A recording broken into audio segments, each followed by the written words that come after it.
Ma'am, sa mga nag-viral na dokumento na nagdadamay sa pangalan mo, sa tingin mo ba may katotohanan ang mga nasabing dokumento?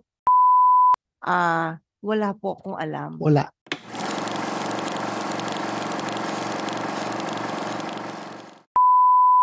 I will shift to Miss Maricel Soriano. Ma'am, okay lang sa'yo? Magtatanong ako sa'yo? Ha? Relax ka na? Okay? Sige.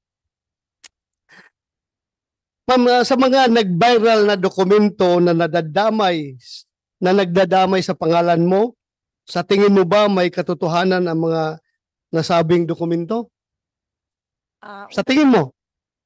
Unang-una po, hindi ko alam yung tungkol sa mga dokumento. Nalaman ko na lang yan nung pinakita sa akin. Dahil hindi po ako nagbabasa ng Okay. mga ganyan.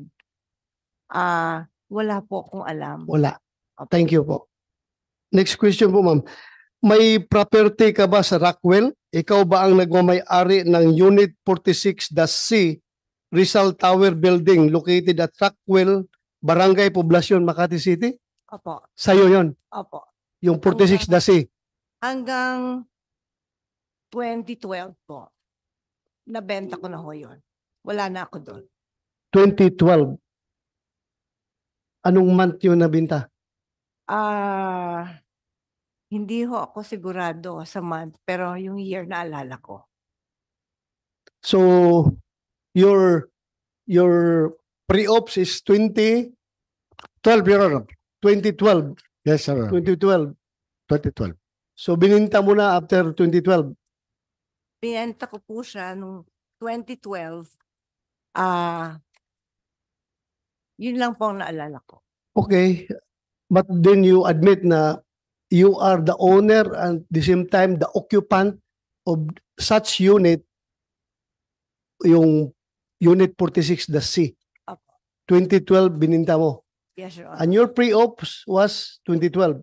2012, Your Honor. 2012. March 11.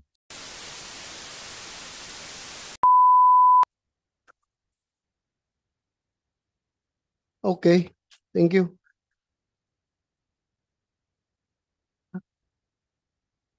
Ma'am, pwede bang makahingi ka ng kopya ng deed of sale nung unit na bininta mo?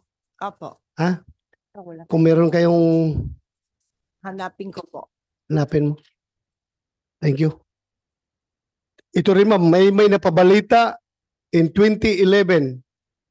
Two former household workers who lodged a complaint of serious physical injury against Maricel Soriano stated that they decided to flee from the actress condominium unit also because of her alleged cocaine use. Ano po masasabi mo dito sa balita na ito? Hindi po totoo yan. Hindi totoo. Hindi po. Thank you. I just want to get your answer para to set the record straight. Yes po. So hindi totoo yon. Hindi po. Pero totoo na meron kayong dalawang katulong sa bahay na dalawa na umalis, Opo, kasi ninakawan po nila ako. ninakawan kanila. Totoo na binugbog mo sila o hindi? Paano ko naman po bububugin? Dalawa po sila. Okay. I'm just confirming the report, the Okay. news report. Thank you po, ma'am. Maraming salamat for your Salamat cooperation. po. So far, that would be all as far as this committee is concerned. Yung confirmation mo lang as to the ownership and occupancy of that unit in the year 2012 when that pre-ops was initiated by Agent Morales. Ma'am, maraming salamat sa pag-attend mo dito. Thank you very much. Kahit na hindi mukhang wala ka sa magandang kondisyon, you tried to be here. Maraming salamat. Maraming salamat po, Mr. Chair. Ma'am, pwede ka nang magpahinga. Chair, meron lang siyang gustong basahin. You want to, yeah, go ahead. Opo, pwede Yeah. daw niyang Yes. basahin lang yung Pero, gustong please. basahin niya. Opo. basahin. Please, pakibasa. Magandang umaga po sa mga kagalang-galang ng mga senador at sa lahat po ng nandito ngayong araw.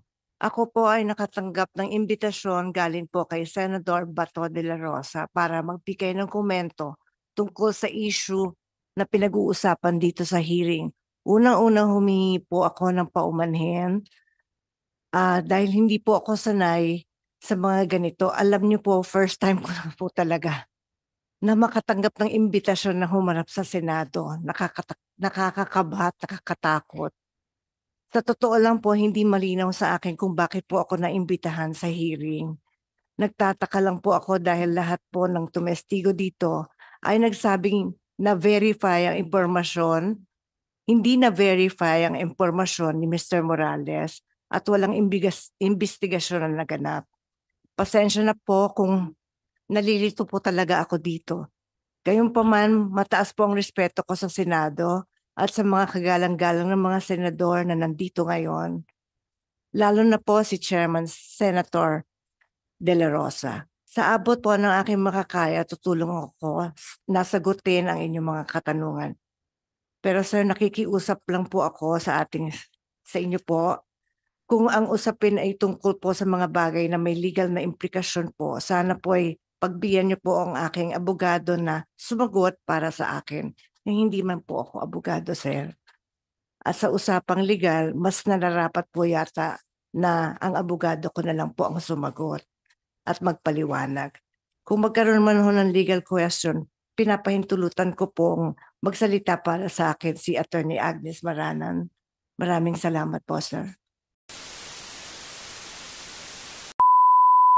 Thank you, ma'am. Hindi na mangyari yan dahil sinagot mo na ako kanina eh. Thank you for answering my questions. Salamat talaga. You are answering the questions with all honesty. Thank you very much. Thank you po, sir. Ma'am, pwede ka na siguro magpahinga kasi Salamat kanina ka po. patis na tins dyan. Salamat pahinga ka po, muna. sir.